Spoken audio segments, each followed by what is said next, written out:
Hi, everyone, and welcome back to Brian's Horror Corner, or welcome if you're new to my channel. Either way, make sure you hit that subscribe button if you haven't already. It would really help me out. It'll help you out because you'll have access to some great horror content on my channel. So, with that being said, today we're going to take a look at a slasher movie from 1981. As most of the rest that I'm going to review are slasher movies, with the exception of one, I believe. But the movie today is from my Scream Factory Blu ray collection, and that movie is Eyes of a Stranger. Sorry about the glare there. Yeah, Eyes of a Stranger from 1981, so you can see some of the special features on the back there if you want to do a little pause. But yeah, Eyes of a Stranger. This is a movie I've had in my Scream Factory collection for quite a while, but obviously first time watch to review here. So let's go ahead and get into Eyes of a Stranger. So, Eyes of a Stranger is a 1981 American slasher film directed by Ken Wiederhorn. The movie follows a newscaster in Miami who suspects that her neighbor may be a local rapist and serial killer. It features makeup effects by Tom Savini. So the movie opens with Jane, a newscaster in Miami who's reporting on the latest victim of a serial killer and rapist. She lives with and cares for her teenage sister Tracy, who is blind and deaf mute, owing to a conversion disorder she suffered after being kidnapped and raped as a young girl, something Jane remains tormented by due to her leaving Tracy alone shortly before it occurred. In her newscast, she frequently goes off script to make impassioned, impassioned pleas for the killer to be caught and for other women in the city to exercise caution. That night, Debbie, a waitress at a local bar, receives threatening phone calls at her home. She reports the calls to the police, who agree to send an investigator over the following morning. Her boyfriend, Jeff, arrives, startling her. Shortly afterwards, the killer, a man named Stanley Herbert, sneaks inside and decapitates Jeff before raping and strangling Debbie to death.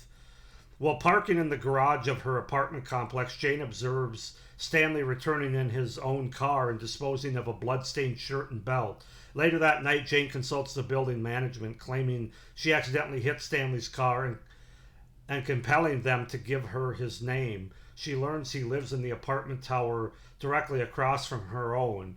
Suspecting Stanley of being the killer, Jane confides in her attorney boyfriend David about what she saw. However, David informs her the evidence is merely circumstantial. So yeah, that's the setup and the premise, the beginning of Eyes of a Stranger from 1981. As far as the cast goes, we have Lauren Toos, or Towes. I think it's Toos. Lauren Toos is Jane. Jennifer Jason Lee is Tracy. John DeSanti as Stanley Herbert. Peter Dupree as David. Gwen Lewis as Debbie. And Kitty Luann as Annette. So yeah, that's the setup, the premise, and the cast of the 1981 slasher movie Eyes of a Stranger. I really like this movie. This is probably one of the better movies from 1981, certainly since I've come back to the series in April here. You have to go back to February since I've rated a movie this high, in my opinion. Other than the ones that I've already seen and reviewed on my channel from previous series, of course. But yeah, I really like Eyes of a Stranger, and I think it's because it's probably the same reason you don't hear about it a lot as like one of the great slasher movies during this time, because it's not entirely a slasher movie. It definitely, well, let's just go ahead and get into it. I would say the first half of the movie is a slasher movie. The second half of the movie is more of a kind of a rear window thriller kind of movie, basically. A psychological, I don't even know if I'd say psychological. It's a thriller. It's just like Rear Window by Alfred Hitchcock from the 50s. It's what a lot of the second half of this movie reminds me of. So I really like that. Other people, it might not be their cup of tea, which is why this isn't mentioned as much as it should be.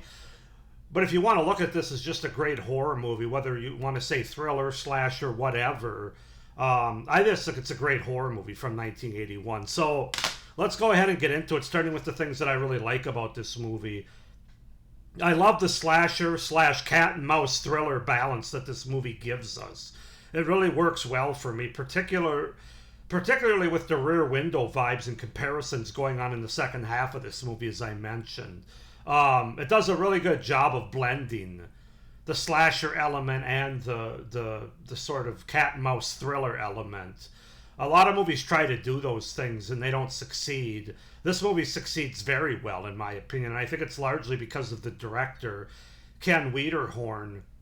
I think he does a great job of making this movie make sense.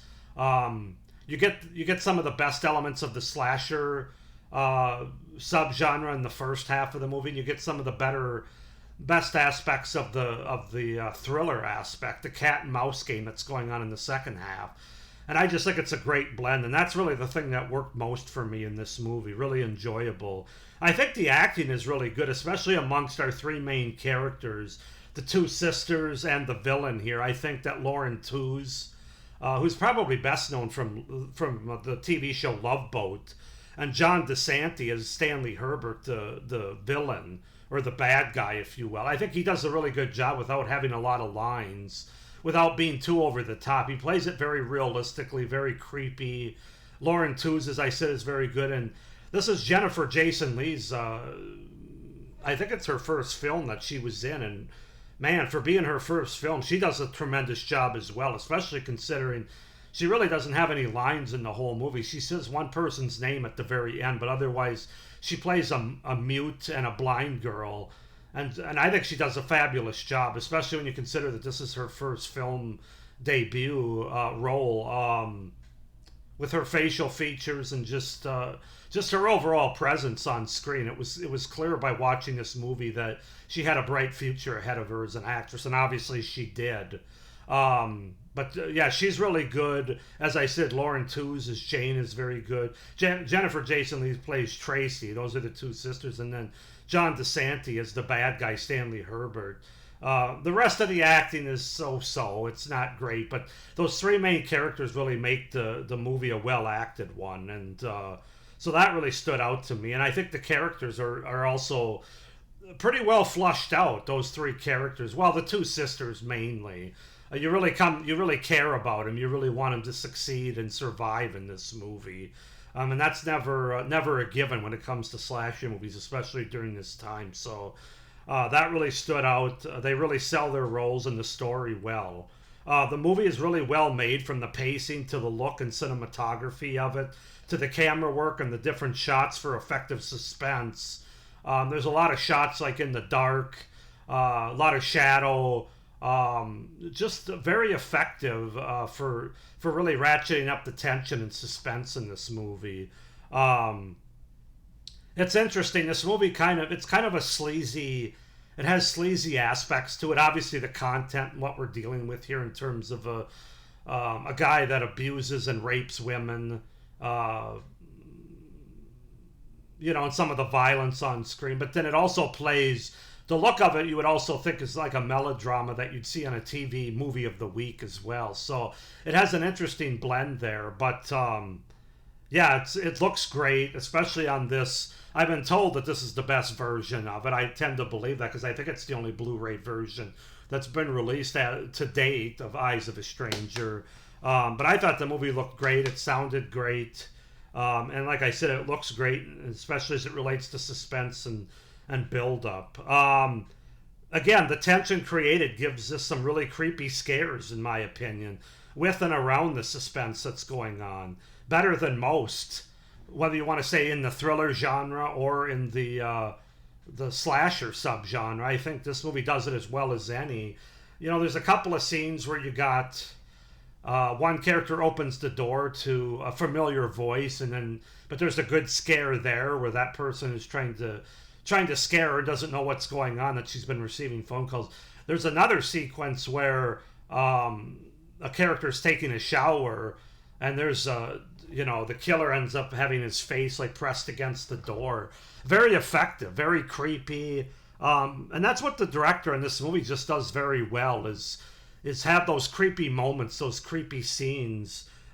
This movie has a lot of them. So I think the tension buildup and created is really effective in this movie. Some of the kills, mainly the first one in the apartment, are really good. bloody. There's at least 3 or 4 kills that are bloody and gory. More bloody, I would say, but effective. The beheading scene in the apartment, the first one we get is probably the one that stands out the most. But then there's a couple of characters that are side characters that are killed later.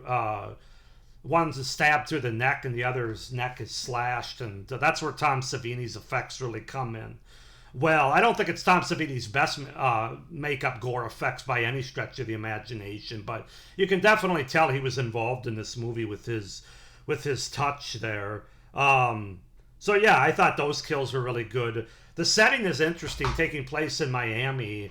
I think it works well because I haven't seen a lot of slasher movies in that area. But also I like some of the location, especially the parking garage. And then, of course, the rear window comparisons where we're looking across at the 2 different apartment complexes. They're all part of the same apartment complex, but the 2 different buildings that are right across from each other. Again, definitely Hitchcock rear window vibes going on. And I love that movie, of course, in case you can't tell yet. And so I really enjoyed the settings in that regard. And then I think the score of this movie is also very effective, very, very trippy. Very thriller-like score. I think it works really well, and I think it adds a lot of atmosphere and tension to the movie. So yeah, those are my pros from Eyes of a Stranger. As far as cons go, they're kind of nitpicky ones. There are some logic errors, like how a certain character appears in another character's apartment so easily towards the end of the movie, especially given this character's size. Also, that the character that Jennifer Jason Leigh plays of Tracy conveniently gets back both her ability to see and to hear at the most opportune time for her. I'm not sure about that, but I'm also not sure how she became blind and mute and deaf, basically, by having a traumatic. I mean, I know traumatic experience can definitely make a person or break a person, unfortunately, but I don't know what the medical history, if that really is a thing that you can lose those senses that you had fully functional before. Maybe it is. I'm not a doctor, so I'm not going to say, but the fact that she gets it back right at the right time, I thought was a little convenient. A couple of the kills we don't see are off screen, so you just hear the screaming. We know that the person or the character is killed, but and I'm assuming that's probably budgetary reasons, as well as the director really didn't want to do a slasher movie. I think he was more about the Rear Window type thriller movie that was going on in the second half of this movie. But then I think because of the slasher craze during this time, from what it sounds like, some of the kills and Tom Savini were brought in for the slasher parts of this movie more in the first half. And I think that's probably why you get 4 on-screen kills instead of more, because there's sort of a compromise that went on there with the director. So that was kind of but again, if you're somebody that's looking for a slasher, and again, it's probably why this one doesn't get brought up a whole lot amongst the masses, is because there's 4 kills on screen, and 3 of them are bloody, I would say. Otherwise, they're off screen and kind of just sort of implied. That might not be the favorite thing for somebody that's looking for a straight up 81 slasher. And then my final con is the character of David, who's played by Peter Dupree. First of all, I don't think the acting was all that great by Peter Dupree, but that character just kind of disappears. He's just kind of there he's kind of there in the first half of the movie to sort of be an ear for Jane's character. Obviously, it's her boyfriend, but then he just disappears. We never see him again. The last we hear from him is a voicemail that he leaves on Jane's phone when she's over at Stanley Herbert's apartment, and only her sister's left there, and of course her sister can't hear.